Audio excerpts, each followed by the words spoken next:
just 30 games remaining in the NBA. In fact, no more than 30 games left for any team post All-Star break. Don't worry, we're not going to talk about the the debacle that is the All-Star game and weekend nowadays. That's got to get somehow fixed. But Erik and I will talk about the second half of the NBA season moving forward. How's it going, buddy? Everything good on your end? Doing well. No complaints, my man. No complaints at all. So for all of you listening in, we'll start on the Eastern Conference, and we'll just go through the East, maybe give a thought or two on each team as they get ready for not even the second half of the season, really just that final 30 games or less for most of these teams. And then we'll flip on over and do the same for the West. In the East, Boston's been one of the best teams in the NBA all year.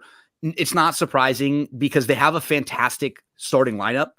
Erik, they've won 5 in a row heading into the break. They have the number one offensive efficiency. They just jumped above Indy recently. You see they're 43-12 overall. They are 26-3 at home. They have an awesome starting lineup. To me, watching them, they look like a fantastically built regular season team. And I will still have some concerns with them getting into the playoffs. I'm not sure how many teams in the East are good enough maybe to beat them, but if they run into a good team, they may have some trouble because they're really good. They lead the league in three-point rate. They shoot 47% of their shots from three, which means they also have the lowest percentage of shots that come in the paint, just 42. So that's why when they get into a series, Erik, in the playoffs, they can struggle sometimes when you live and die by the three. Because even the best three-point shooting teams are going to have games and little stretches where they get cold, and that usually happens. Everybody shoots a little bit less in the playoffs because everybody's defense raises, right? Everyone's closing out a little bit more. Everyone's playing a little bit harder. So regular season, I look at this team, they're outscoring teams by 10.3 points per 100 possessions. That's the highest regular season mark in net rating since the Warriors in 2016, 2017. They have multiple 50-point wins. They are good, but I will still need to see them prove they can drive the basket and get some easier buckets come the tougher teams and the tougher games. I look at this team, basically I just agree with everything you said. They're a good regular season team. When you look at the history of Tatum and Brown in the playoffs, really hard to trust. Derek White, who's probably third or fourth best player, depending how you look at it, as the best plus minus in the NBA. He's been a great this year. Do you really trust Mazzulla in a series? We saw last year when it got to the nitty gritty, he got out coached. He got out. No doubt. And let's face it, if Embiid showed up, as much as everyone wants to play Harden actually was good in Game 6. If Embiid shows up in Game 6 and Game 7, 76ers win that series against the Celtics. I'm not a big Porzingis guy. I don't really like what he brings. Granted, he can me neither a little bit, but does he really have? I worry about him having to play 7 games in a row in a series against the tough team, banging, right, going down low. Is he going to have to guard, Embiid if Embiid's back? Is he going to be able to stand in the lane with Giannis driving the lane repeatedly? Things like that. That's what I worry about with him. And I try to think about the matchups that he would have to do. And he'll have some games where he'll stretch you out and hit the three, but durability with him. He's already banged up right now as we start the second, post All-Star break. Yeah, and when you have it and you have the guys playing banging on you, that's gonna add up toward the end of the series. And he's never been in a playoff series, if I remember correctly.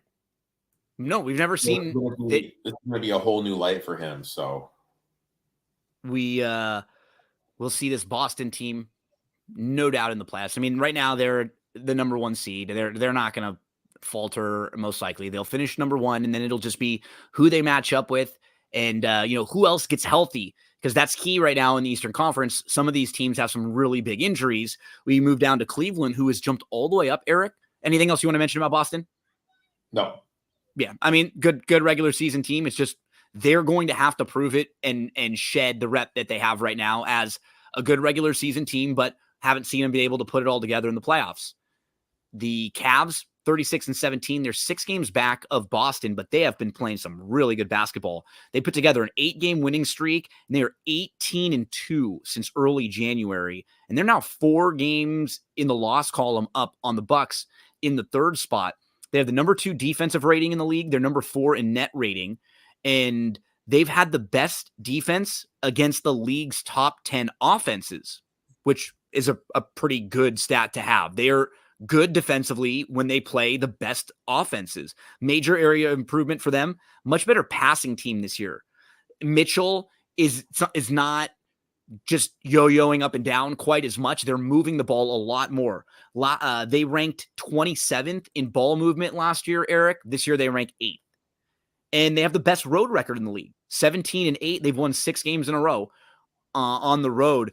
This team had a little part early in the year where they were not playing well, and Mobley got hurt, and it looked like things were going to go south for them. There were rumors about Mitchell getting traded, and it really didn't look like they were going to be even a for sure playoff team this year. And they've gone on a really good stretch that was about a quarter of the season. And they played really, really well, and that got them all the way up to the number 2 spot here. Yeah, but this is another team I just think is a good regular season team. Completely agree. You look, I really think the area of concern with them is the 4 position.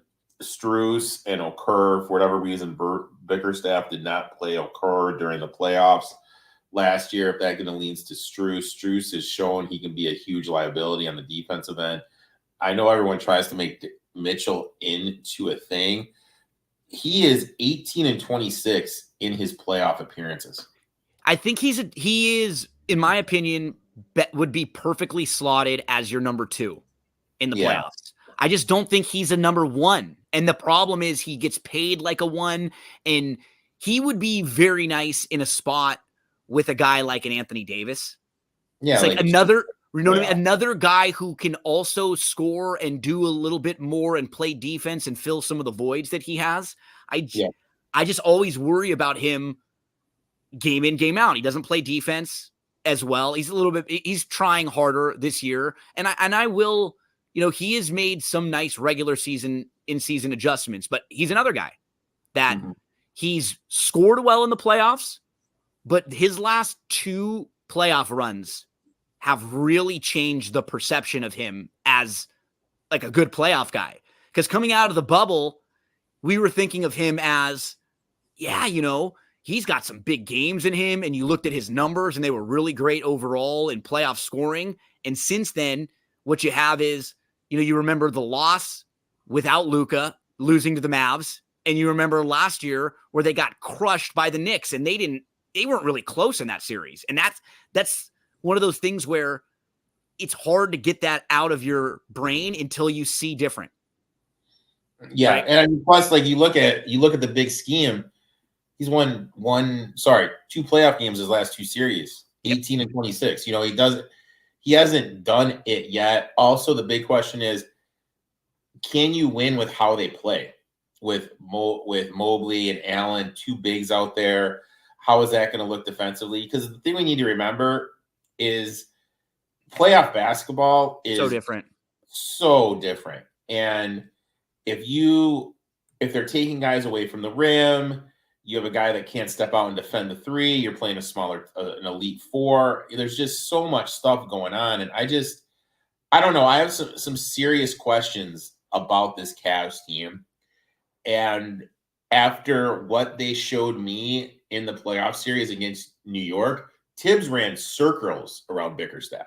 So, I don't know. I'm just not high on this team. And I just kind of feel like they're there because the Bucks, we've seen this from in the last couple of years. They're just kind of cruising along too. Well, they've been a team that was able to take advantage of the Bucks having some struggles. They've had to fire their coach, and early in the season, we're going to get to them in just a minute. And Embiid having an injury, so they're the ones that have been able to sort of step up in the void of those teams. And I'll give them all the credit in the world for turning around what looked like it could have been a really bad season early. And now they're going to put themselves in a position, Eric, to where I completely agree with your assessment. I got to see them win even a series in the playoffs, but they may be in a spot where they catch some of these banged up teams. They may catch, who knows what happens with Embiid. They may catch, if something happens with, you're looking at, Miami right now dealing with Butler and Rozier injuries for sure. The Knicks are dealing with massive injuries right now too. We're going to hit them in a second. They've been having Anunoby and Randall and Harkenstein and Robinson all hurt simultaneously. That hurt them the final stretch. So positive to Cleveland for putting themselves in a position where they'll get home court in a series, and they could very likely get a team that isn't coming into the playoffs playing well, as the Cavs are the number 2 seed right now. Your Bucks, Erik, are the number 3 seed. They fired Coach Griffin. They bring in Doc Rivers. They're 3-7 under Doc. He's been, I know you don't like Doc or as a head coach overall, and he's been complaining already about it, which he's right. It's tough to start in the middle of the season, and it's tough to start and go right on the road. So there's nothing that Doc said that isn't accurate. It's just one of those things where when he says it himself, it comes off like he's whining or complaining. When other people say it, it's accurate analysis. I do like some things I'm seeing with this team, and I do think that you pointed something out. They just feel like a team that isn't quite as concerned about the regular season wins all the time, and they've had a bunch of moving pieces with the coaching right now. That's definitely not easy. Now they'll have another 25, 30 games to just, even if you don't like Doc, they'll be at least able to all be on the same page, hopefully going in one direction, because this team will be very tough in the playoffs with Dame and Giannis healthy. And if Middleton's healthy on top of that, even with as up and down as they've been this year, they're still going to be a really hard out in the playoffs. Oh yeah, for sure. I look at the Bucks like this. Obviously, I think the thing that people need to remember is this is Griffin's staff. Granted, I know Doc brought in a couple guys, but you still have these guys that you are working with that you really don't trust and really don't know how to work with. So that's going to take some time to get going into. That's number one. Number two, I know they're 3-7. To me, it doesn't really matter. This team, we've seen it before all the time with them. They just go through the motions and during the regular season, then they turn it on. They definitely have some worry points with their team in terms of pieces, let's say. Backup point guard. Is Pat Beverly really the guy? I don't know. You know what I mean? Like, he can come in, he can play some defense, he can be annoying for a guard defensively because what they were doing, because what you they don't were want to doing depend on him, right? Like, he's a nice guy to have as like a, hey, we have this extra piece, we can throw him in here and mess some things up. But when you need him every game to play 15 minutes or whatever it's going to be, 20 minutes, you're asking him to hit some shots, and get you 10 points-ish or something like that. I don't know if you can count on him for that. Yeah, people are going to sag off of him in the playoffs. But Connaughton's been playing the backup point guard, and that's not his natural position. I really think they should have done a better job with that. My worry point with them is they need that defensive wing that can disrupt people. They got that with the kid Jackson from UConn, but Doc Rivers has a history of not developing these young kids, and Jackson's been a zero factor since Doc has gotten there. So I'm a little worried about that. Connaughton's took a step backwards. Bobby hasn't really looked like Bobby yet. They brought in Gallinaro. Like, you really don't know what you're going to get from him. He's been around the block so much. This isn't the Gallinaro from a couple years ago. And Middleton's hurt. I mean, if Middleton, Dame, and Giannis are all healthy and you can get 75% of what you get from Middleton the year they won it, you got something. But I don't know if they got that, if that makes sense. So I think when we talk about these other teams, such as the Cavs and the Celtics, I kind of feel they've reached their peak. I don't feel that with the Bucks. I feel no, the not Bucks at all. haven't showed us our peak. I feel the 76ers, when Embiid is healthy, has showed us our peak. But this is the team I really don't think has shown us the peak. Obviously, with Doc, the one thing I like about him is we're going to see more Dame and Giannis pick and rolls. I've been He's calling for talked that about for a that, while. and he'll lean on that 100%. And they kind of remind me a little bit right now this year of how like we saw with the Chiefs. You know, they didn't play impressively all throughout the season. This is a team that's a little more concerned about getting there, and I think there's a few things that I really like just offensively. They've always been great defensively. This year, they've allowed 5 more points per 100 possessions than they did last year, which is a big jump. They're allowing the second most points per 100 possession on drives. But on offense, they've scored 4.6 more points per 100 possessions than they did last year, which is the 4th biggest jump in the league.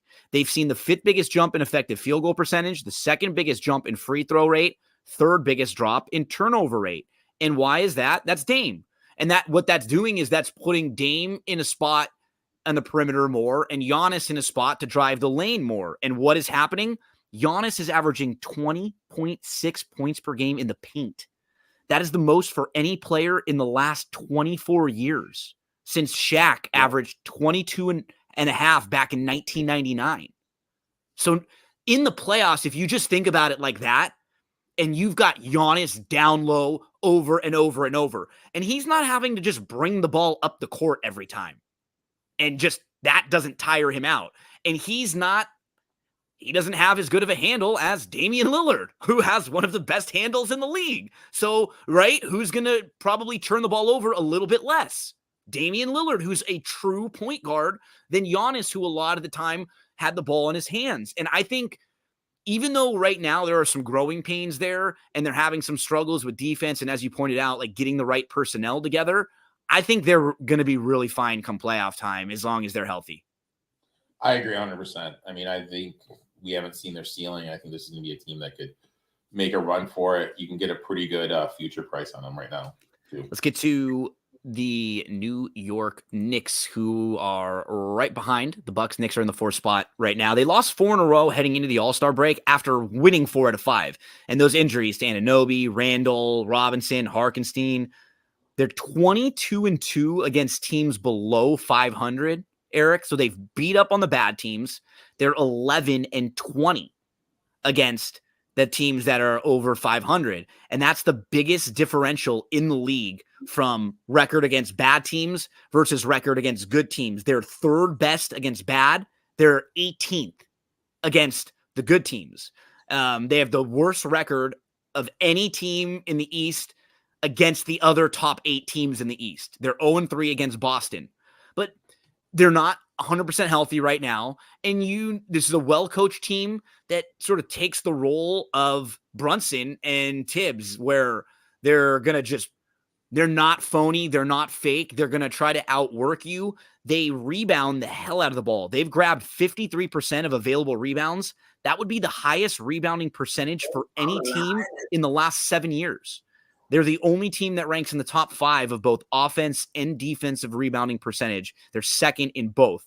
And, they're above average in both 3-point percentage and 3-point rate. They have 5 players who shoot 40% or better on 100 3-point attempts. They've just been solid this year. It makes sense that they've struggled a little bit lately, but man, the more I watch Brunson, he's such a hard player not to root for.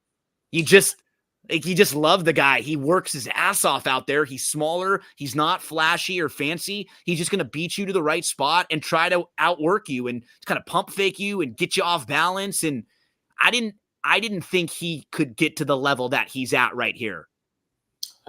I mean, he is from my neck of the woods right down the road. And what he did is insane. You see the workouts that his dad put him through when he was here in Chicago playing for the Bulls. There were some intense workouts for a kid. I mean, Brunson is Brunson. You brought in OG, elite defensively. Randall's obviously hurt, but you trust Randall. We've seen now in the playoffs 2 years in a row, he's kind of disappeared. 2 years ago against the Hawks, and then last year against the Heat, completely disappeared. Can you really trust him in the playoffs? They did bring in some shooters that I like with Bogey and Burks to kind of space the floor for Brunson.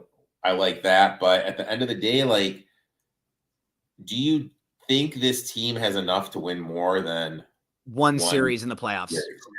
I No, don't. I don't either. They don't. And you would need the right matchup, a little bit of luck, and Brunson to just be nuclear during that stretch. And maybe you could squint your eyes and see it, but I'm with you. I have a tough time. They're right there with Philly, and Philly's in the 5 spot, and it's so tough to take any season long stats with Philly because they're obviously two different teams. They're the team with Joel Embiid where they're 26-8, and then they're 6-14 without him. But 4 of those games also came without Maxey. So they're 6-10 with no Embiid when Maxey has played. Their lineup of Embiid, Maxey, Harris, Melton, and Batum, those 5, they've outscored opponents by 34 points per 100 possessions. That is the number 1 lineup of 27 different lineups that have played 200 minutes. They're actually the number 1 offensive rating, number 1 defensive rating among all of those lineups of players. Problem is that lineup hasn't played since December the 18th, 2 full months. And I mean, another thing with them is, and I don't mean to be negative here. Do you trust Embiid? All of these teams in the East, really, and that's why you feel better about Milwaukee when you go through it, because they're just more proven. Boston, Cleveland, the Knicks, and Embiid, right now, all of these teams have had playoff scars, and they have to prove it. And you got to think about it like this. At what point of the season does Embiid have to come back for him to be effective? You don't even bring him back at that point because he's not ready. And another thing you have to remember is, look, they didn't make any moves. They didn't make any moves like they're punting on the season. So that kind of makes me think that they think Embiid's going to come back. I have no intel on this. I just know what I've seen with Embiid, and I can't get that game 6 and 7 out of my mind. He had a real chance to kind of do something, and obviously he didn't do it. And a big part of his game is getting to the line. If you're playing these officials that swallow their whistles, which do happen in the playoffs every year, are they going to go there? You look at it; they obviously have a ton of shooting around him now. They got Nicholas Baton, Buddy Hield, Tobias Harris, Maxey, who's had a great season. But do you trust them? You know what I mean? Like, I know I'm repeating myself a lot, but it's like, because it's the truth with these teams especially in the East at the top, all of them in their current groupings haven't been there really and done it yet, and they have to show it. You have to take the regular season. Like, the NBA it's 2 different things. And NBA is a real problem right now. Because you want to be good, right? You want to be good. It's a positive to be good, but it's so different from the playoffs that some of these teams that play well and they haven't played well in the playoffs, you cannot just assume they're going to roll right over from the regular season like the end of the playoffs, because it's a different animal. And you were getting to this direction. Other than some of those games in that little tournament where I think some teams did play harder. Even, for example, the Lakers, they played much harder defensively in a few of those games. And some of the teams you could see they were, the regular season, they're still struggling with the lack of effort. It's an effort thing, and it's hard because the way that the shooting has changed the game so much that there's so many blowouts night in, night out. There's so much scoring. It's got to be a few changes made coming, Has to be big changes coming. The regular season has kind of turned into a glorified pickup games. It's awful. Big disrespect to the fans. Don't even get me started on the All-Star game. Kind of went off on that Tuesday night during my show. How it was just basically just a big FU to everybody with what they're doing. Like Silver is going to have to do everything, maybe shorten the regular season, but right now, some of these games aren't even watchable. You know what I mean? So here's a couple of crazy overall stats. On January 3rd, there were 5 different teams that scored 140 points in a game. there were 10 different teams that scored 130 that night. So far this year, teams have scored 130 points in 224 different situations. So it's happened 224 times. The single season record is 266, which is set last year. No doubt they're going over that. We have so far, we've had 44 different players have a 40-point game or better. And just to really give it to you on a simple scale, in the year 2000, teams were averaging 94.8 points per game. Right now, 115.5. That's 20 years, and that's 20 points per game difference per team. It's just absolutely insane. And yeah, I mean, the NBA, we could go down the whole rabbit hole with this, definitely a problem. Sixers, one more note, and then you can give another thought on them. They play a league high 19 out of their final 28 games against teams with a winning record. And the first 4 games they have to start post All-Star break are against the Celtics, Cavs, Bucks, and Knicks. All 4 of the teams right ahead of them. Yeah, which they could make some noise or they could fall back. Another thing you got to remember with them is Kyle Lowry. He was in phenomenal shape with the Heat. What kind of shape is he going to be in now that he doesn't have to do that heat conditioning stuff? Oubre, there's that funky story with him and the bike. We still really don't know what happened there, but they definitely have some talent, but I just don't trust them to put it all together at the end of the day. You've got the Pacers, who are currently in the 6th spot, and they had moved from the number 1 offensive efficiency team in the league to number 2 recently. And with them, it's kind of simple because they are fantastic in basically all of the offensive metrics. And then in the defensive metrics, they're miserable in almost all of the defensive metrics. So they're a pretty simple team. They're led by Halliburton, who's taken that huge step forward so far this year. And they're a fun offensive team to where if they caught the right team, I could see them winning a playoff round because how good their offense is. But I cannot see them going farther than that because of how bad their defense is.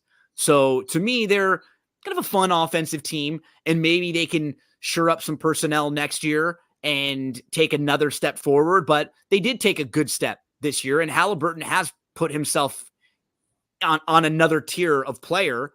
And offensively, they're super capable of beating any team and having an amazing game. For them, I think they're a team that takes a stepping stone.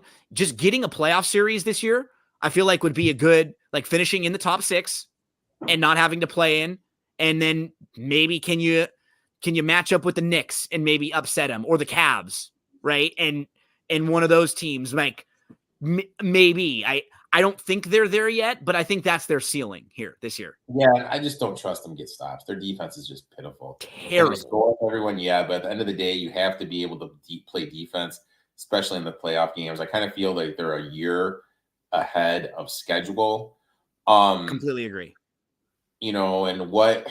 How can they're bottom 5 in opponent field goal percentage, opponent free throw rate, and defensive rebounding percentage. You're just not going to win playoff games when you're that bad at all of those things. When you're letting teams score, when you're fouling a bunch and you can't get defensive rebounds. They're like one of those teams that's almost like the Suns used to be, where they're almost punting defense. They're like not even worrying about some of those defensive metrics and just let's get the ball back and we know we have to outscore you. And your margin of error against good teams is so thin when that is how you play, that it's one game where you're just not shooting, 42% from 3 and you're just in trouble. It's like that's the problem with them. And I agree. They're the step ahead this year, but they still have quite a ways to go to feel like they could, win a playoff series. Let's get to the teams that are just outside that would be in the play-in right now in the East. You've got the Heat and the Magic. They are both at 30 and 25. First up, the Heat. They made the Rozier trade. They are top 10 defensively for what would be the 4th consecutive season. The thing with them is they just hurt this year. They're an older team. They traded Lowry recently. They brought in Rozier. They don't have any lineup that has played more than 80 minutes together. And their 2 most used lineups both had Lowry. So 10 of their first 14 games coming up are on the road. They're just one of those teams where you don't want to face them come playoff time, because if Butler's around, and Rozier would actually be a good help, he would be a nice upgrade over Lowry come playoff time because he's just younger and better overall. And they're really well coached. I trust Spo almost probably over every single head coach that's been ahead of him that we've just talked about right now. He's the best coach in the NBA. I mean, to me, I agree. It's not close. He's the best coach in the NBA. Rozier's great, catch and shoot. He can shoot off the 3. Can they do it again? That's the big question. Are they going to be able to pull off what they did again? Just kind of cruise into the playoffs and then turn it on during the playoffs. Butler's Butler, been a little bit banged up this year. Got the size with Bam. But I really feel like lost in the mix. They got these dudes. I hate using the term rogue, but rogue dudes like Strus and Gabe Vincent that gave them meaningful minutes in the playoffs. And I just don't think they have that there this year. I agree with you. They feel like they don't. I think those are key pieces for them that could really you could really feel them missing this year. Are they going to get like Martin to have the same level of play that he had last year through those few series? Things like that. It's hard to count on with them.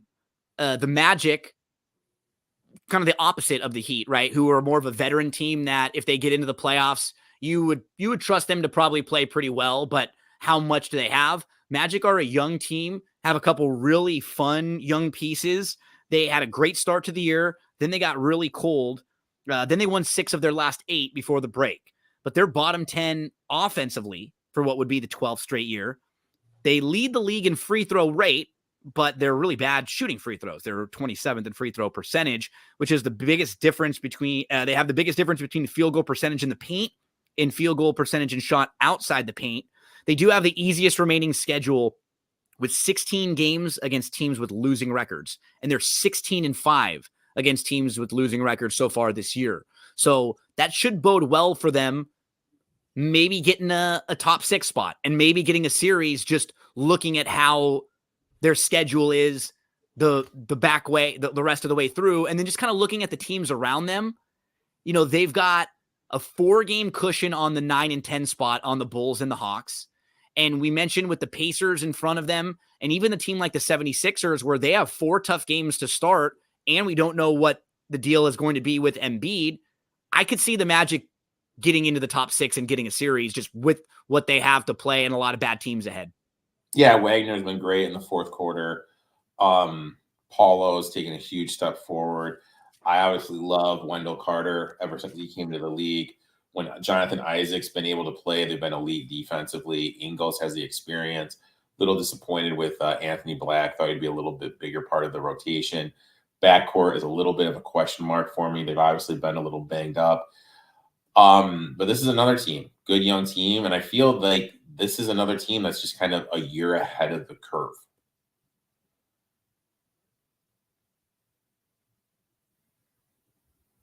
Yeah. I don't think they can make a deep run, but this was the step that they needed to take this year. Yeah. This is the step you had to see from them, and Paolo took a big step forward, and they have legitimate, I think, franchise pieces that you can build around there.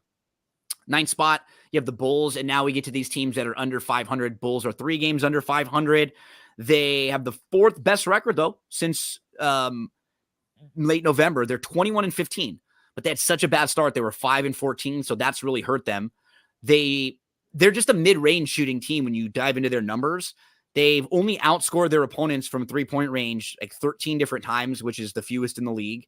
They shoot, they do have a lot of clutch wins. They've been 17-14 in close games so far this year, and they have 10 wins in games they trailed by double-digit points, which is 3rd in the league. this is just a team that's kind of been in that same no man's land for the last few years with a lot of their roster and with what they've had. They're right in the same spot they were last year, right? Who are our 4 play-in teams last year? They were Miami, the Bulls, and the Hawks were 3 of those teams, and they're all right back in that same range. The Bulls are exactly what you don't want to be in the NBA. You like no chance to win it. Too good to be in it. They need to definitely do a hard reset. Obviously, they try to move Levine, but when you look at Levine, his course of work, he's a losing player in the NBA. Why would you want to pay that much for him? Oh, there's all these rumors like the Pistons were going to be trading like Kate Cunningham for him, and you're like, why are you going to do this? This team, Patrick Williams is a piece in my eyes. You have Caruso, you could have flipped him. You have Vucevic, you could have done something with him. I really feel the Bulls kind of missed the boat in being able to kind of move some of these guys because this team isn't going to win. The best they can do is they're going to go in and lose 4-1 or get swept by the Celtics or whoever's in that 2 seed. Where do we head next, Eric? Let's go to the Hawks. They are right on the bottom of the play-in right now, number 10 spot, 24-31. They are bottom 10 defensively. They've seen one of the bigger jumps in 3-point rate. They've actually been a part of 4 of the 5 highest scoring games of the season. A couple of those games have combined for more than 290 points. Currently in the number 10 spot, but they're a few games ahead of the Nets, who just fired their coach, and then 5 games ahead of Toronto. So they're grouping, and they just feel to me like one of those teams where Trae Young can't be your number 1. I'm hearing all these rumors about Trae Young to the Lakers next year. I'm sure you've probably read or heard some of those. I don't like it. I don't like that. I mean, I just don't think he's as much of a winning player. Now, I mean, if you throw him with Anthony Davis and LeBron, that would be a much better situation than he's ever been in, to where you're not needing him to have to be the number 1 guy night in, night out. And you could, with a guy like AD there, you could at least funnel some stuff to him and try to hide him a little defensively. But I don't think he's on a winning title team. Like, to me, he's a guy that could get attacked defensively repeatedly. He has too many games where he wants to take too many shots and kind of shoot you out of games. I've been really disappointed in him. And in this team never taking that step forward after they had that nice run a few years ago. Yeah, I mean, this team, there needs to be a case study done on DeJounte Murray. The fall that he's had defensively has just been epic. He used to be one of the best defenders in the league. Now he's one of the worst defenders in the league. And I'm glad the Lakers didn't trade for him because of that. What you were saying, like, he has not put that same effort out. And maybe had they traded for him and he came and he would show a little bit more effort. But if you were trading for him to be a real help defensively, I'm glad they didn't make that move. We'll talk about them in a minute. D'Angelo's been playing a lot better anyways, but he just completely put all of his energy and focus on the offensive side of the ball. And that just wasn't what you wanted from him. You wanted him to be a really good 2-way player. And I think the thing they did with him is they took him off the ball. And he needs to have the ball in his hand. I think that kind of ruined him. I will say this, in terms of X's and O's stuff I've seen coaches run this year, some of the stuff Snyder's doing is just some top level shelf. I mean, he's a great coach. Yeah. He's going to be able to scheme some stuff. But you're right. I think like so many of these teams just need a hard reset, and the Hawks are one of them. Because Trae Young is not the guy, and I think that's been crystal clear. Let's get to these bad teams in the East, man. There's some bad ones. The Nets just fired their coach Jock Vaughn, 21-33 this year. They just lost by 50 to the Celtics before the break. 2.5 behind the Hawks for that final play-in spot. They have played exactly 82 games since last year's trade deadline when they got rid of Durant. They're 34-48. So that would be 4th worst in the East during that stretch. And in the 2 years prior to that, they were the 4th best team in the East over that stretch. They do have the most road-heavy remaining schedule, 17 out of 28 on the road. They have a bunch of disadvantage rest games where they play teams on like a back-to-back and the other team has better rest. Yeah, I don't think we're supposed to be good, but they haven't had a great year, and they're like a team built with a bunch of role players. Yeah. Bridges is a great 1C, 2A. Mm-hmm. They just Not a don't have number one, not a There's a lot 1A. of rumors like that's where Mitchell's going to be going. So if they can get someone like with the pieces they have, I think they're interesting. But right now they just don't have anybody, and they just are what they are. They're kind of stuck on Ben Simmons. Need to obviously get out of that, and it's just, you know what I mean. It just is what it is. And then the other teams, they're just pitiful. They're just kind of going through the Horrible. motion. The Raptors may be the last team with like an outside chance. They're They're 5 not. games They're not. out. They're 19-36. They won their first 4 games when they traded for Quickly and Barrett, and then they're 4-15 since then. They lost by 23 to the Spurs last week. They can't score unless they score on a fast break or a second chance points. Percentage of shots in the paint, but they're only 19th in field goal percentage in the paint. Tough to get excited about them. The Hornets are 13-41. They just traded. They just got rid of some of their pieces. They went into the break with their first 3-game winning streak of the year, though, but they're being outscored by 10.8 points per 100 possessions. That's actually worse than the Wizards, the Pistons, any other team in the league. That's the worst mark for any team in the last 12 years. Yeah.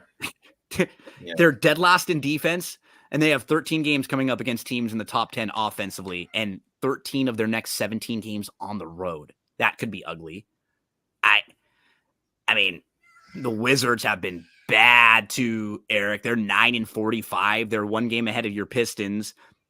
The Wizards, they're 1-33 against teams with a winning record.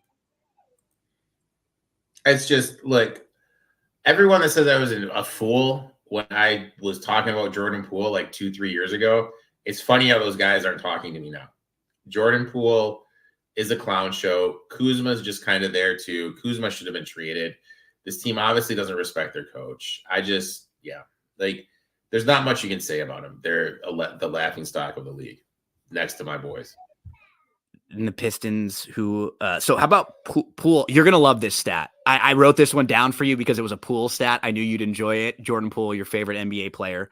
So he has the 12th worst plus-minus box score among any qualified players over the last 30 years. So there have only been 11 players over the last 30 years who have had a worse plus-minus than him. And those 11 players combined made $23.8 million in the year that they were awful. He's making $27.5 million this year alone. So he's making more than all 11 of those guys put together, which just shows you that he might be this season might actually be the worst based on value, how much you're paying for someone to be that bad. Yeah. That's your guy. That's your guy, man. I love to give you credit when you're ahead of the curve because you were calling this guy out a few years ago, even when it was, and he had big games and good moments for the Warriors. He would, in that role, when he would come in and just have to light it up for a few minutes, take every single shot, and they just gave him the green light, and they had a bunch of a really good infrastructure. It could work in small doses. When you started to need to lean on him, that's when they got in trouble. Yeah, and a lot of stuff was done against backup players.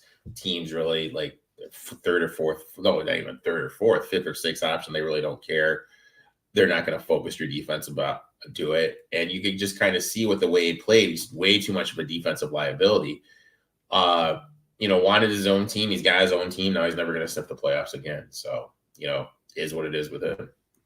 Let's move to the West, where the top 4 teams are separated by just 3 games. And we have to give some love to the Timberwolves. I don't think anyone had them as the number 1 seed in the West heading into the All-Star break.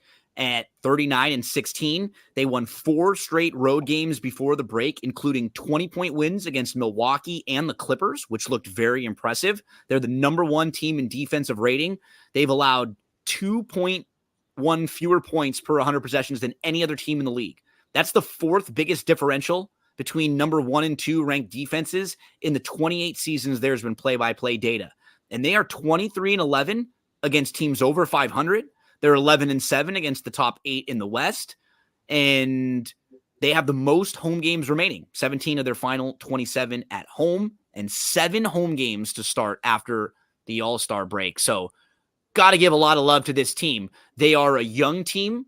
So for a team that is going to be getting almost definitely a series at home in the playoffs, they will be a team that at that point it's going to flip, and now there's going to be a little more pressure on you as a team that's supposed to win and not necessarily a team that kind of showed up out of nowhere. But the good defense is what you like for this team if you were to project them having a nice playoff run, because they have Gobert, they have some nice wings, and they have, with their bigs and the 3 bigs they actually have some versatility to where they don't need all those guys on the court. They can throw you like some solid wings at you. Connolly's been a really good leader for them. This has been Gobert's best year ever, like offensively and defensively, where he just looks really comfortable. I think their head coach has done a fantastic job with this team. Again, I'm not sure come playoff time if I'm going to want to take them as a chalk in a playoff series, but they have had a fantastic regular season up to this point, and Ant has taken that next step. Yeah, I mean, we've been on it for a while. This should be Ant's team. He's been playing great. Obviously, I thought it was disrespectful as hell what he did during the skills competition, shooting those 3-pointers with his left hand. But that does kind of show you he is still immature, and during a playoff situation, you do have to worry about that. With Gobert, yeah, you hit the nail on the head. He's been great, but this is the regular season. We've seen what happens to him during playoff time. A little worried about that. So I don't know. I think it's been great. A little old at the point guard position. Good wings that can guard, which is huge. But hypothetically, if they play the Lakers the first round, or the Warriors, I could see them losing. Me too. And what both the Timberwolves and the Thunder, who we're going to talk about next, who have been very good, they remind me a lot of last year in the West when you had the Kings and the Grizzlies as those 2 young teams who had really good regular seasons, but you knew if they got a playoff series, and a lot of it is even kind of mental. Like, could you imagine for the Wolves having that awesome year, you get the number 1 seed, and then you have to play the Lakers or the Warriors? That would not feel already. You would feel like, are you kidding me? This is where we are. And I kind of feel that way for OKC. Also, I mean, they took that big step forward this year. They're the number 4 offensive rating, number 4 defensive rating, number 2 net rating, one of just 2 teams in the league, top 5 on both ends of the floor. They are 15.3 points per possession better than they were 2 years ago. That's the biggest 2-year improvement in 25 years. My thing with OKC, though, and why I'm not as worried, is when you kind of look at the front court, hypothetically, like I'm using the Lakers in this example, I'm not going to be worried about Chet Holmgren guarding Anthony Davis, but I would be worried about Rudy and Cat guarding Anthony Davis, if that makes sense. Yeah, and Chet, the only thing would be a depth thing, is if he got into a little bit of foul trouble, or do they have other guys behind? Because a team like maybe the Lakers can throw a few bigs at you, or a team like the Wolves could maybe throw a few bigs at you. Or if, he's having to defend Jokic, is he thick enough, big enough? You know what I mean? Think you and I can both agree that there's no one that's defending. Plays basketball right now that can defend Jokic. No, there's just nobody that can do it. There's guys that you can throw at him. And honestly, the Lakers did about as good of a job last year in the series against him when you had AD and then you had 2 big-bodied guys like Rui and LeBron to at least have a good foundation and try to push him a little bit. And they couldn't do anything, right? Like the Lakers have personnel that is the best fitting to defend a guy like Jokic, and they still couldn't. They did the best they could, and Murray was nuts, and other guys, and they opened up holes for other players. So, these young teams, though, again, like both of these top two, I agree with you. Of the top two, the Thunder feel a little more solid, and they do kind of have a little X factor that I don't think many people have been talking about. Gordon Hayward should be playing for them. And if he is a guy that can stay healthy now for this stretch of the year in the playoffs, we're not asking for a full season or anything like that. We're asking 2 months now where you don't have to be a number 1 or number 2 type guy, where you can be a guy that gets a few minutes here and there. But as the season gets later in playoff games, can you be someone that's played in big games and that can be a little bit of a leader for this team and help them in moments where things go off a little bit? And he still shoots 40% from 3, right? Catch and shoot. Yeah. And I mean, I think with the Thunder, one thing we need to remember is Shea's been there. He's been there. He's a stud. The Clippies. When there's a series, I think it was against the Rockets, where Paul was there. They're in the bubble. They played well. They super overachieved in that series. No, you know who they played? They played, or was it the year with where they played the Warriors, and then they made the trade after that, I think, right? I think they played the Warriors tough. And then after that, I'm talking about the year he played for the Thunder. Oh, okay, you're talking. I was talking about the Clips. The COVID year. Yeah, and even last year, he's gotten a few tastes. This dude is incredible. He's so smooth when you watch him play. I'm the biggest OKC Thunder. I have him at 25-1 to win MVP. Them to win it all at 100-1. Chet Rookie of the Year at plus 650. I'm the biggest OK City homer. My worry with them is, as crazy as it sounds, I would have let it played out this year. I don't really think bringing Hayward in does that much for you. This isn't the Gordon Hayward it was before the knee injury, if that makes sense. Oh no, yeah, not at all. And what does that do with like the what's the word I'm looking for? Chemistry, exactly. Is he going to be, as the veteran, is he going to be okay coming off the bench? I don't know. They have a lot of stuff going on there. I don't know. I'm a little. What helps some of your wagers? They have the easiest remaining schedule of the top 9 teams in the West, and only one game with the top 4 teams in the West, and it's the first game coming out of the break against the Clippers. I will say this: I think if they are the top seed, I think Shea's getting MVP. I agree, and so with the easy schedule down the stretch, they could be in line. They're also a team that's young right now. I could see the Clippers not carrying as much down this. The Clippers have had really good health so far this year, who we're going to get into. This has been the most Kawhi had ever played in a row in the last 5 or 6 years. And now he's a little bit hurt heading into the All-Star break he was. But the Clippers have been remarkable in their turnaround after their first 5 games they lost with Harden.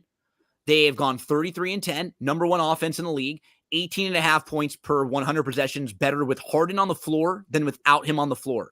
Of 240 players this year that have qualified, that's the biggest on-off difference of any player. Harden on, Harden off.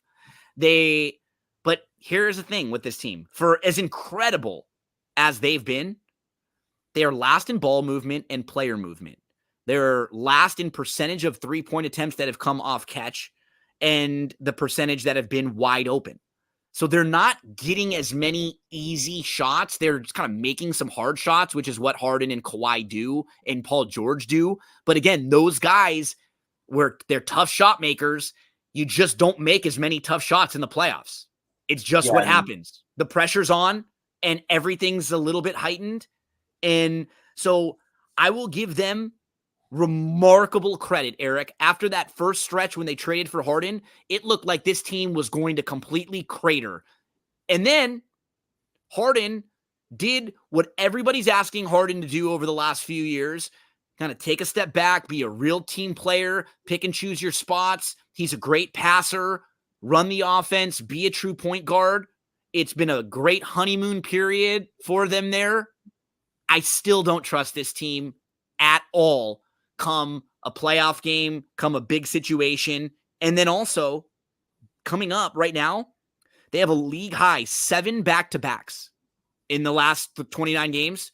And they have 2 different sets where they play 5 games in 7 days, which to me means that they're not going to be at 100% capacity during those stretches. They're just going to sit Kawhi or PG in a few of those games here and there, especially because they've gotten off to a nice start.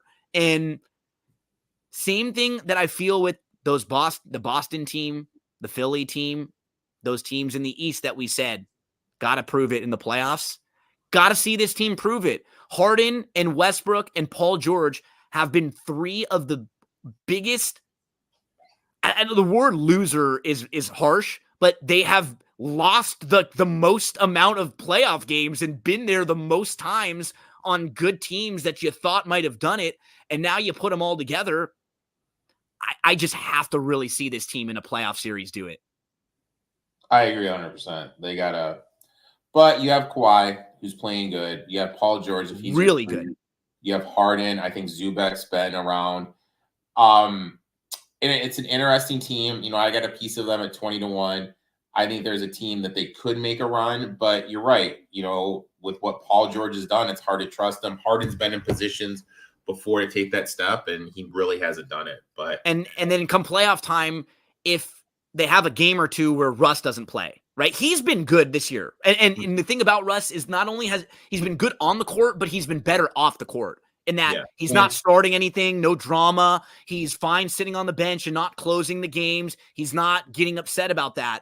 But in a playoff game, if he doesn't play a whole lot and they lose, is he after the game, is he going to say something? Yeah, which is a worry point. But I will say this, if you're looking to tilt her off the Nugs, this is going to be a good future team. Yeah. Yep. Let's go continuing through the West. Eric, we move to the number 4 Denver Nuggets. Watching them this year, don't they just feel like that returning champion team? I'm like they were. Say that. They, if everyone's healthy, they're winning it all. Yeah, like their A game, no one is close to it. Now, and I completely agree. It could, like, for me and I say this as a fan of the Lakers. I'm speaking as a fan. I don't think there's any other team in the West that the Lakers can't beat except for Denver. If the right things happen for them and they matched up in a series and they were healthy, I don't think the Lakers could beat Denver. If both teams were fully healthy, Jamal Murray has to be not 100%. Something like that, right? Like where he's not able to do what he did last year. Because if that's the case, right now, Murray and KCP are banged up for them. So that would be how you beat this team, because they had great health last year.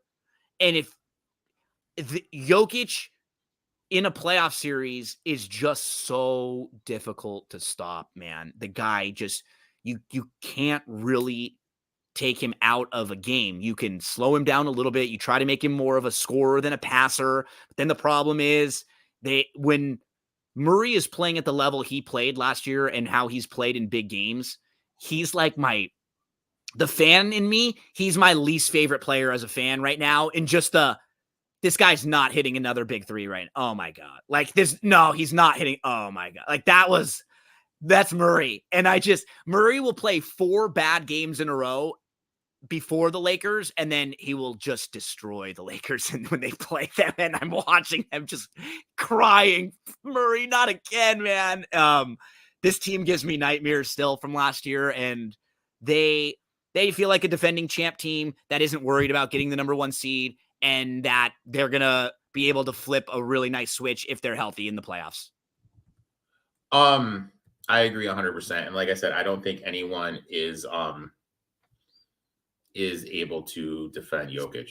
No, nobody at all. The Mavericks, or let's see, where are we now? Yeah, well, we got a few in front. Let's go Phoenix first. We got the Suns. Suns, with their big 3, they have played very well as of late because everybody's been healthy. They are 14-4 since January 11th. That's the best stretch in the best record during that stretch in the West. But hey, man, can we pause it real quick? Something's going on in my garage. Yeah, no problem. Go ahead. All right.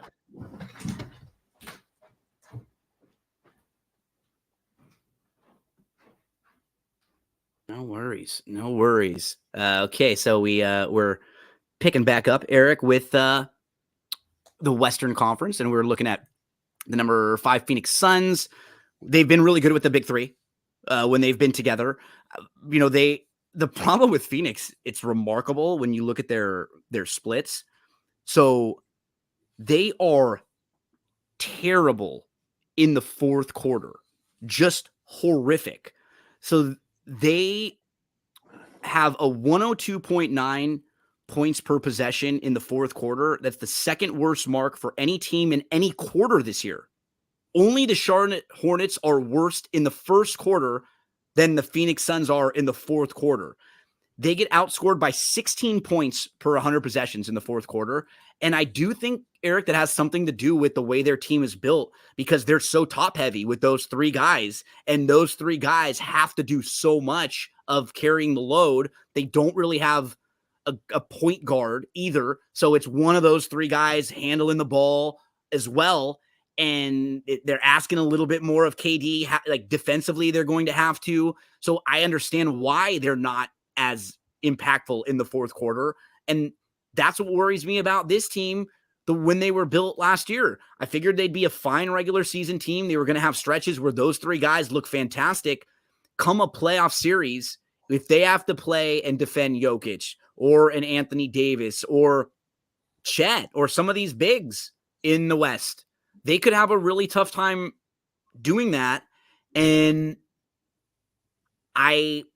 this is a team I'm probably going to be targeting to play against early in the playoffs. Yeah. I mean, they did get Royce O'Neal, sneaky pickup, good defender, someone that can come in and shoot. Really hard to trust Grayson Allen on the wing defending. Look, he's a great shooter. Defensively, a huge liability. Take it from me, someone that's watched him play for the Bucks the last couple of years. One weird betting thing from them, when they play at home, Booker runs the point. When they play on the road, Beal runs the point. Yeah. It's like a real weird dynamic. They also have the toughest remaining schedule. 19 of 27 games against teams with a winning record, 15 games out of 27 on the road. Yeah. I don't know. It's just, look, how can I word this? Great. So, I mean, like right now, the season were to end, they have a first round series with the Nuggets. I mean, I'm picking the Nuggets, right? You know, right. So for them, it's key with the matchup, but I really don't like the way they're built for a playoff team. 100%. They seem like another one of those teams that's well built for the regular season with a couple stars to where you can have these different guys carrying you throughout the night, but throughout, one night to the next. Yep. I'll need to see it with them come playoff time. They're fifth, currently tied for the 5th and 6th spot with the New Orleans Pelicans, who are the final team just inside of the play-in spot. Pelicans won 6 of their last 7 before the All-Star break. They've been way better in the first half than in the second half. Actually, they have the biggest half-to-half point differential, and they're the only team in the league. They're 0-13 when they've been trailing after the third quarter. They haven't won one game going into the fourth quarter when they've been down so far this year. Kind of a weird team when you dive into some of their splits too. Only 19 of their games have been within 5 points in the last 5 minutes, which is the fewest in the league. They're either beating you up or they're getting beat up by a lot. Very few close games back and forth. Top 10 in 3-point percentage, but bottom 10 in 3-point rate. They're very good when they can outscore their opponent from 3. 17-1 in games where they've outscored their opponent from 3 this year, but they've only done it the third fewest in the league, so they're not doing it often.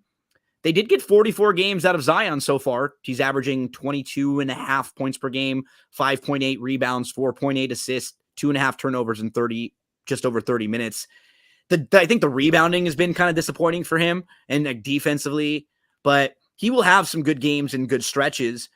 This is a strange team because they have a lot of pieces that are pieces I like, or you could see as players on really good teams. I just don't like the whole combination of their parts and how it works together. Yeah, I agree 100%. They got some dudes, but at the end of the day, can those guys win? You know what I mean? I feel like they're kind of built a little weird. I like all individually, if you traded this guy to this team or this guy to this team, like McCollum's fine. And then they've got, Jones, who's really good in defensively. And they've got a couple shooters here that I like. And Valanciunas, you know what you're going to get from him. BI, I think, is a nice either like number 2 or number 3 best player on your team. But they don't really have a number 1. I was really disappointed at the play-in tournament. I thought that was kind of their when the Lakers just wiped the floor with them. I know that was bad. I thought that was their chance to kind of do something, and it was just a huge disappointment what I saw from them. I really thought they were going to be a little bit better, be able to do some stuff, but they're a team that I can't really trust quite yet either. Just got to see a lot more from them. The Mavericks, they have actually been playing well as of late. They won 6 in a row. They're the number 7 spot right now, just ahead of the Sacramento Kings. They have the league's best clutch record, 17-6 in games that were within 5 points in the last 5 minutes. Listen to some of these numbers. In clutch games, Luka and Kyrie, their field goal percentage, 30 for 60. So they're shooting 50%. They've made 30 out of 60. They're 11 for 23 on three-pointers, almost 50%. They're 29 for 33 on free throws during that stretch. They have been incredible. It's tough to sustain that, but those are 2 really talented players who absolutely could carry games down the stretch if they're healthy, if they're on. The real key for this team is shooting. If they're at least average from 3, they're really good. When they're less than league average from 3, they're 9-18. They only have 11 home games left. That's tied for the fewest. They got a big one right off the bat. They play Phoenix, and Phoenix and Dallas have split so far. So whoever wins that game will have the tiebreaker. And those 2 teams could be right next to each other in the standings. They're just separated by a game right now. They did trade Grant Williams. They brought in a little bit of size, Washington and Gafford. Overall, they don't have enough size, I think, to get through multiple rounds in the playoffs. But when you do have Luka, and if Kyrie is playing, they can theoretically beat anybody in a series when Luka is playing well. And, I expect them to be either right here or on the inside and get themselves a playoff series. So with everything so closely matched here, a good week or 2, could really help you make up some ground. And the 6-game win stretch has got Dallas right back up to the mix to where they should have a chance to get themselves a series. I really like what they did at the trade deadline. PJ Washington. I agree. Brought in the big center. When you look when Lively has played, they've been great. When Lively and Luka have played, they've been one of the better teams in the league. They got some defense. Obviously, they'll have the offense to score with anyone with those 2 guys. Luka's kind of picked it up a little bit this year. If you look for a team that you want to take a dart shot throw on, that's a big price. I kind of think it's the Mavericks. I like that. Yeah, I agree. They have 2 guys that can score. They got better defensively. I think this is a team that is going to be interesting come playoff time. The Kings are in the 8th spot right now. They're just behind the Mavericks.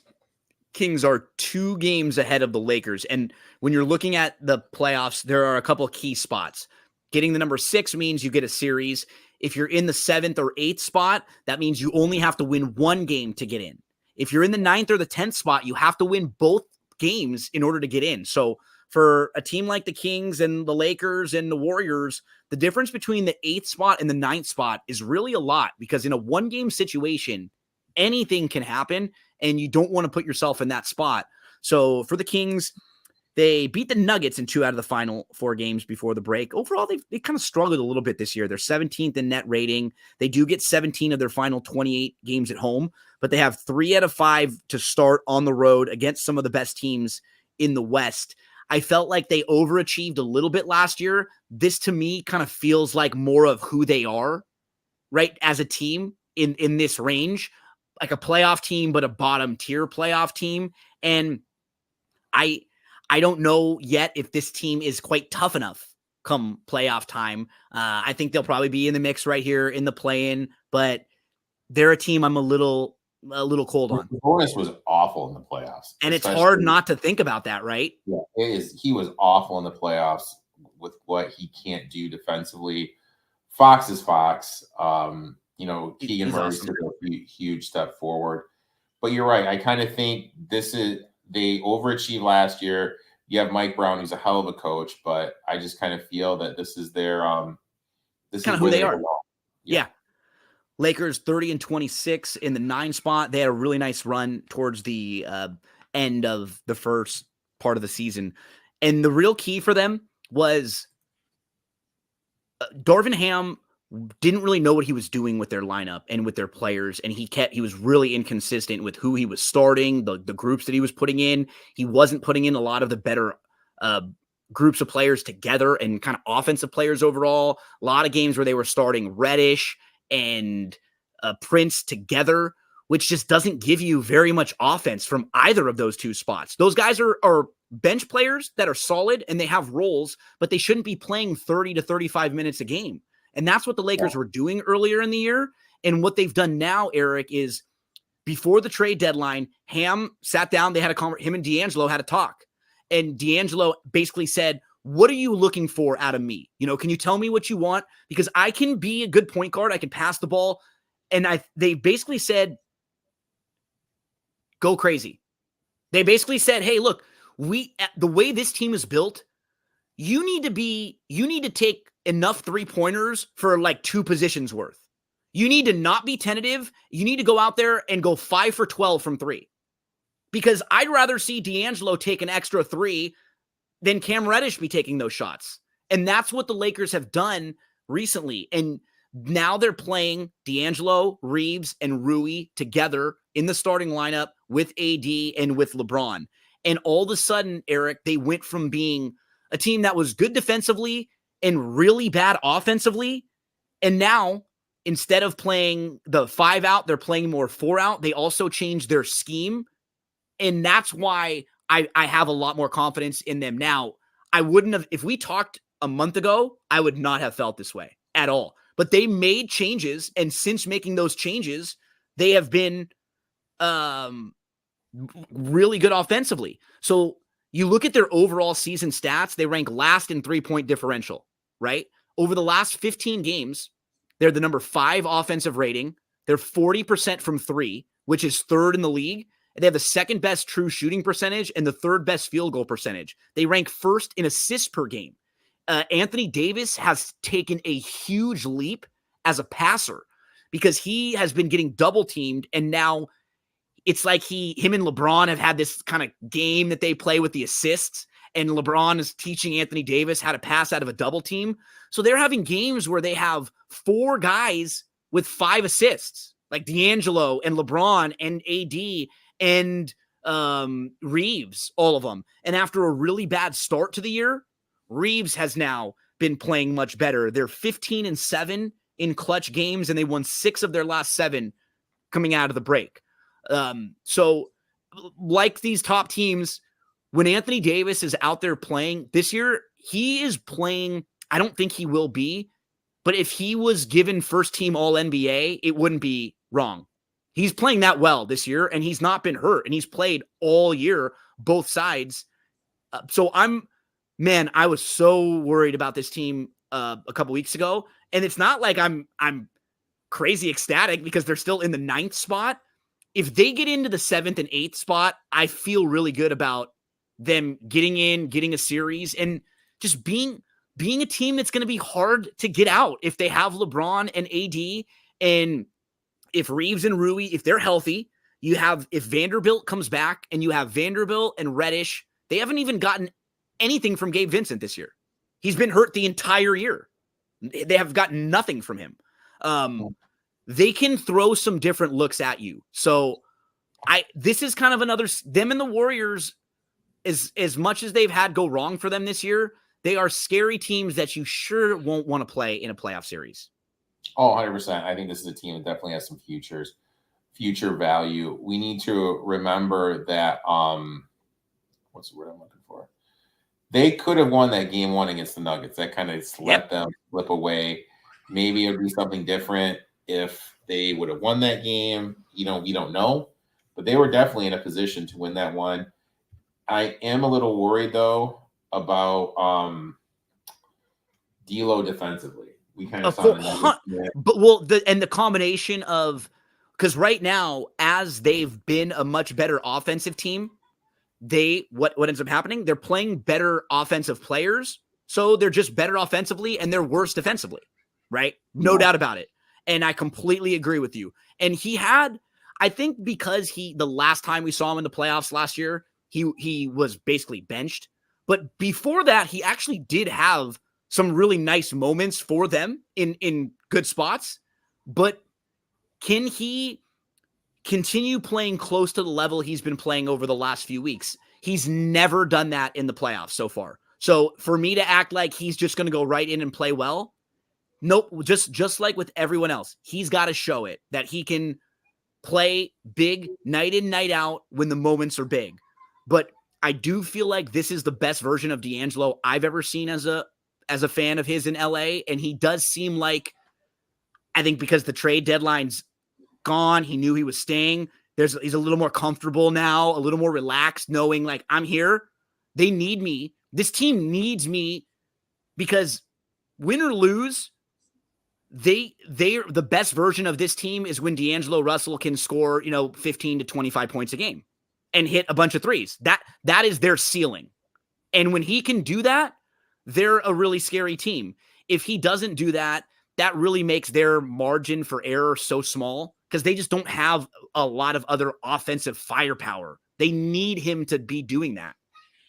Yeah, they I don't know. I just don't trust him at the end of the day, if that makes sense. What I do like is that if for some reason they do get Vincent back, and then they have another kid named Max Christie, who is a very good defensive player too, really, really solid. They also have Reddish and Vanderbilt. My thing with Reddish is I'll never forget this comment, and this is always going to be in my head for the kid's whole playing career. When he was elite coming out of high school, before I went to Duke, he went to a camp. One of my buddies ran, and my buddy was like, anytime it was time to do any drills, he was always banged up with something. Always needed an ankle, my shoulder hurts, my wrist hurts, something. But when it was time to play, it was fine. So that's he's the epitome. Well, he's the epitome of you don't want to have to count on him, but he's kind of a nice guy to have in a playoff series that you can throw in one game, right? And he can go out there. He's not I don't like him offensively, really. To me, it's just he wreaks havoc defensively when he is locked in. He gets he steals just out of bounds plays. He's got really good defensive awareness, and his decision-making on offense is as bad as his defensive awareness. He drives the lane. He takes bad shots.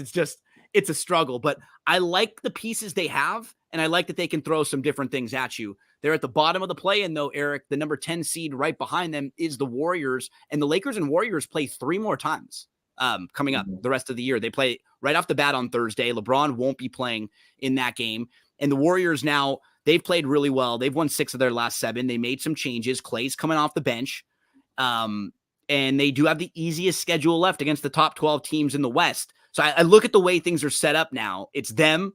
They have a 2.5 game lead over the Jazz, but it's 4 games in the loss column over the Jazz and the Rockets. And the Jazz and the Rockets just feel like they have maybe a last little breath. The Jazz kind of did the same thing last year, and the Rockets too. They're young, but they're so bad on the road. To me, it feels like we probably have the top 10 teams right now in the West. 100% agree. Warriors are the Warriors. You got to represent that championship pedigree. They are starting to play a little bit better with the pieces that they have. Going to be interesting to see how Clay adjusts to coming on the bench. Clay, you got to feel for this guy with what he was, and then 2 major injuries. I know, because it's so hard mentally. He still wants to be where he was, but he reaches down and he just can't do it. Right? He just can't. It's not there anymore. But they're another one of those teams where if you are the Thunder or the Timberwolves and you get a great top spot and you have to run into a Lakers or a Warriors, you are going to be really nervous about that. Jazz lost 4 in a row, and they're now 4 games behind in the loss column. And they have the biggest home road net rating differential of any team in the league. Not surprising, right? With the home court advantage and with the elevation up there, a tough place to play on back-to-backs. They're 19-0 when leading at halftime. Every other team has 3 losses in games that they were leading at halftime, but they do have the 3rd hardest schedule remaining left. And I don't see them making a real run. I think another team who's had good starts to the last few years, maybe a little ahead of schedule, but they got to kind of figure out who they want to build around, I think. Oh, 100%. They have to figure out what they're going to do. They have a lot of pieces. I think they just keep on going and see what they have. Yeah. I really like Markkanen. I think Markkanen can't. Me too. Way to be something special. Sexton's kind of developed. Clarkson is a guy you want on your team, that silky smooth veteran guy. But yeah, I don't know. Like they're just kind of that interesting team to me. So Rockets are so bad on the road. They're 5-21 on the road. And that's what's just difficult to trust this team. They do have a positive point differential, even with the losing record. They're 6 games under 500, 19-9 at home though, 5-21 on the road. And they have 15 road games left. And 6 of them are against the top 6 teams in the West right off the bat. Mm-hmm. And that probably is the end of their season. Oh, 100%. And then you look at the bottom few teams here, Eric, the poor Grizzlies. This year, Jaw was suspended to start and then got hurt. Bane, Smart, Adams, Clark, all decimated by injuries. And you wonder now, do you even bring some of those guys back? You know, guys like Bane and Smart, or are you just trying to, play it out, tank the rest of this year, get a high pick, and hope you can come back next year? Really well. They've actually done really well in terms of picking people, drafting people. They have. If I'm them, I definitely, what's the word I'm looking for? Just get tank. I would tank, see what I have. I don't want to say on the farm. I was looking for the right term in that. See what I have at the G League affiliates, see the younger players, and go from there. And they've been getting a lot of those young kids some run. They put together a lineup the other day that I was like, I showed my dad because my dad knows basketball, but he's not, like a DFS basketball player. So he doesn't know every player on every team. I don't think he knew one of the players that was playing for the Grizzlies that night on their roster just by name. It was like that. And this team, they're a type of bounce back team that I could maybe play next year. They're over because they might be a little underrated coming out of this year. Final 2 teams in the West, Portland, they've dropped 6 straight games 3 different times this year. And these 2 teams down here aren't surprising. I mean, the Grizzlies being down here are surprising because of all the injuries they had. But these 2 teams, we thought they would be down here. They're young teams. They're not supposed to be good. The Trailblazers lead the league in percentage of minutes that have come from rookies or second-year players. Mm-hmm. Right? And so you just they traded Dame, and this is what they were expecting this year. You be bad, stock up some more draft capital and get some good talent this year early in the draft and hope that you can take a little step forward next year. And then, man, Wemby and the Spurs. Wemby is phenomenal, but they're going to rank bottom 10 on both ends of the floor for the 2nd straight year.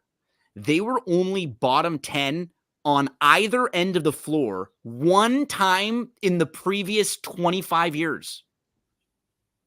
Think about that. Because of Popovich, they were always at least better than average in both offense and defense.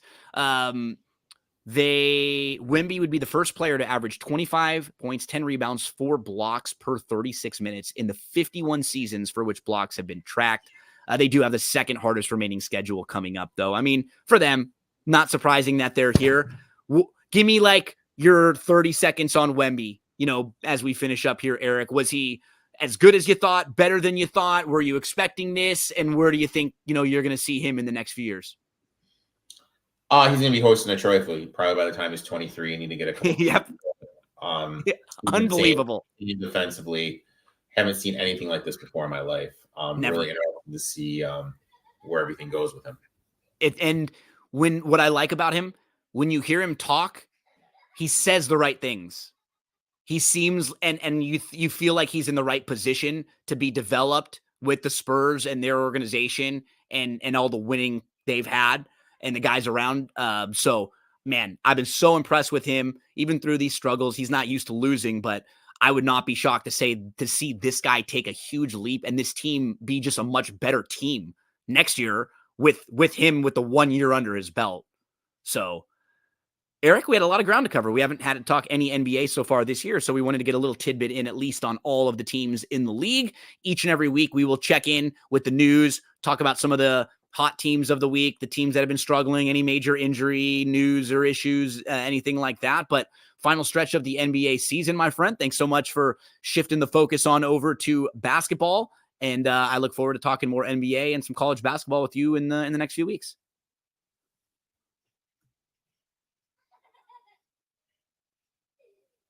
Oh, I think you were muted there at the end, but we will be giving you a follow. Oh, sounds good. Sounds good. Talk soon, my man. And we'll be following you along with your podcast, the ones on Tuesday now and Friday. You kind of shift over and talk a lot more basketball now too, right? Correct. A lot of college. So we'll be talking and listening for some great information from Erik's shows on Tuesday and on Friday. Thanks so much, everyone, for hanging out with us here for our first basketball check-in of the regular season. We did a little preview to start things out. We'll be back again each and every week checking in on the NBA.